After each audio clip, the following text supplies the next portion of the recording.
hari ini kan tadi ada agenda di Bareskrim terkait Lisa Mariana dan Ridwan Kamil yang melakukan perdamaian, ya kan? Nah, tapi sudah keluar dan akhirnya deadlock dari pihak Ridwan Kamil tidak menerima perdamaian Lisa Mariana. Ini mungkin abang sebagai praktisi hukum, langkah Pak Ridwan itu benar atau seperti apa nih? Sebenarnya benar atau tidak, memang ini waktunya RJ ya, restorasi justice itu memang sesuai dengan perkap ya, perkap Kapolri. Dan saya perlu sampaikan bahwa ketika di dalam mediasi atau restorasi justice, kalau salah satu pihak itu tidak menyetujui adanya perdamaian, ya itu artinya kan gagal, artinya deadlock. Berarti proses hukum berlanjut. Ya, ini kan pihak RK itu kan tidak mau adanya perdamaian. Menurut RK harus ada efek jerah. Artinya proses hukum harus berjalan. Lisa Mariana harus siap menghadapi proses hukum tersebut, ya, supaya kepastian hukum itu harus ada dan keadilan itu harus ada juga buat si pelapor kan gitu. Oke, tapi kan tadi sempat dikatakan oleh pihak lawyernya, lawyer Lisa, kalau bawa dua-duanya bisa jadi kemungkinan tersangka, ya kan? Pak RK pun bisa kemungkinan, gitu kan? Ini mungkin abang seperti apa sih? Bagaimana RK bisa tersangka? RK kan pelapor. RK kan pelapor. Sekarang itu tahap penyidikan. Ketika RJ atau restorasi justice atau perdamaian ternyata tidak bisa dan deadlock, artinya Lisa Mariana harus siap-siap untuk jadi tersangka. Kalau RK jadi tersangka, artinya Lisa harus melaporkan RK dong, ya kan? Nah, apa yang dilaporkan Lisa kepada RK? Yang saya tahu, RK itu digugat di pengadilan, gitu loh.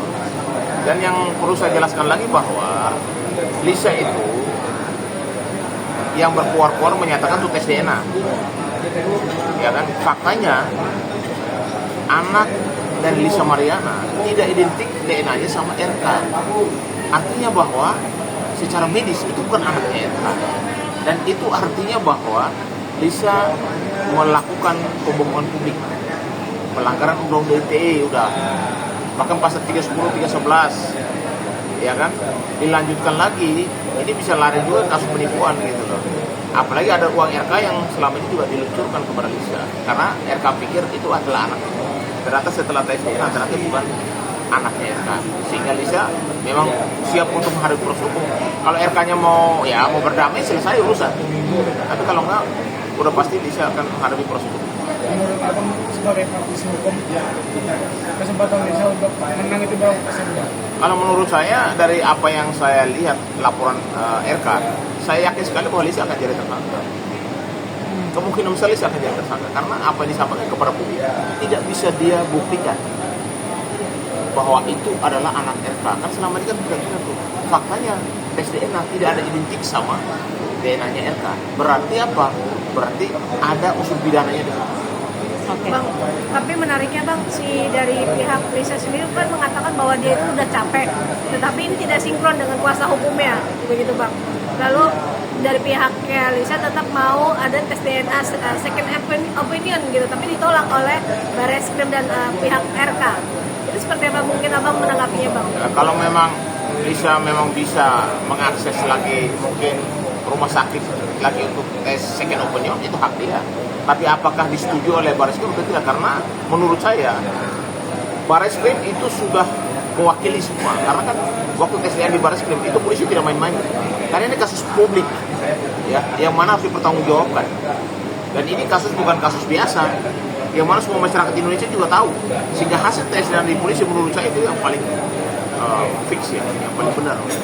Soal nanti second opinion silakan aja. Oke Bang, tapi apakah RK mau, apa polisi mau atau tidak? Oke, tapi tadi sempat dari pihak Lisa sendiri mengatakan kalau ternyata hasil DNA itu kan setengah-setengah. Bisa dibilang ada unsur genetiknya RK dan Lisa setengah dari hasil pembacaan DNA, dan itu yang diinginkan dari pihak Lisa. Bagaimana, apa yang ditanyakan, bagaimana sebenarnya pembacaan DNA itu sebenarnya gitu. Jadi begini, saya itu sering sekali tes DNA kepada public figure, saya tidak sebut nama-namanya. Berapa kali dokter, tes DNA itu harus bapak, terduga bapak, ibu dan anak. Waktu kurang lebih 40 hari. Ya. Di situ ada 17 item. Ketika 17 item itu misalnya contoh ada 8 item yang misalnya hampir berkesamaan identik, itu bisa tes DNA ulang. atau ada belasan gitu loh, minimal setengah. Tapi kalau misalnya DNA-nya ternyata hanya 3%, 5% dan 17 atau 10%, nggak bisa. Tidak bisa dilakukan tes DNA lagi. Makanya saya bilang Baris Krim udah pasti sudah mempertimbangkan itu. Kalau DNA-nya ternyata ada kesamaan di beberapa item yang dites, identik beberapa persen, itu bisa dilakukan tes ulang. Itu nggak masalah. Tapi saya lihat bahwa ini Baris Krim sudah mengumumkan bahwa tes DNA sudah dilakukan, ternyata DNA-nya anaknya Lisa tidak identik dengan DNA-nya RK. Jadi apa yang mau dilanjutkan? Berarti kemungkinan besar apa yang dilakukan Baris Krim itu emang sesuai prosedur ya. Jadi kan pihak Lisa seolah-olah tidak percaya dengan hasil tes DNA, makanya meminta tes DNA ulang gitu dari Kalau pihak dia. Second opinion itu baik supaya ada keadilan. Silakan saja, selama bisa polisi mengizinkan atau memang RK juga mau melakukan tes DNA di luar dari Baris Krim. Tapi selama polisi dan RK tidak mau, ya kita patokan kepada tes DNA yang sudah dilakukan oleh Baris Krim. Tidak ada lain, dan Lisa siap-siap untuk jadi tersangka menurut saya, karena apa yang disampaikan di publik itu ada dugaan saya ada unsur pidananya.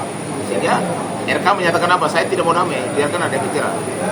Artinya prosesnya akan berlanjut, ya. Tapi saya sih sarankan kalau bisa ya, kalau bisa masalah ini karena menyangkut undang-undang perlindungan anak juga, karena ini kan menyangkut anak ya. Jadi Lisa mungkin menyampaikan di publik karena ada keyakinan. Dia mungkin bukan mau menjatuhkan nama orang lain, tapi mau keyakinan untuk hak anak. Saya ini Dewan Etik Perlindungan Nasional Anak Indonesia. Saya juga prihatin juga dengan kasus ini. Gitu. Setidaknya ada perdamaian. Kalau bisa perdamaian namanya, supaya kasus ini di-close. Tapi kasus ini akan mencuat terus. Pihak Lisa bisa minta kepada pengadilan, minta second opinion tes DNA, bisa. Jadi pihak Lisa bisa ya? Minta ke pengadilan. Walaupun saat ini mungkin RK dan pihak polisian tidak mengizinkan, dia bisa mengajukan ke pengadilan untuk Karena kalau putusan pengadilan hakim kan undang-undang, boleh dijalankan oleh siapa saja, nggak bisa. Kalau pengadilan bilang boleh, lakukan tes second opinion untuk tes DNA, boleh. Tapi kalau minta ke polisi udah pasti nggak mungkin. Karena mereka sudah mengeluarkan statement secara publik bahwa DNA anak Lisa tidak identik dengan DNA-nya RK. Itu clear, ya. Ada berpengaruh tidak sih dengan kasus sidang yang di Bandung?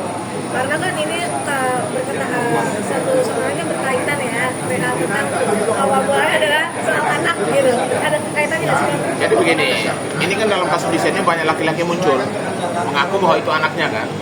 Sebaiknya anaknya laki-laki mengaku bahwa itu anaknya. Saya minta kepada Baris Krim untuk melakukan tes DNA juga, sehingga membuktikan bahwa ini bukan anak RK, tapi ternyata anak laki-laki mengaku itu.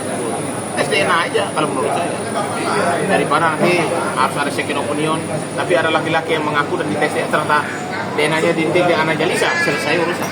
Apalagi mau dites. Oke, udah. Oke, makasih Bang. Sudah tahu ada lagi?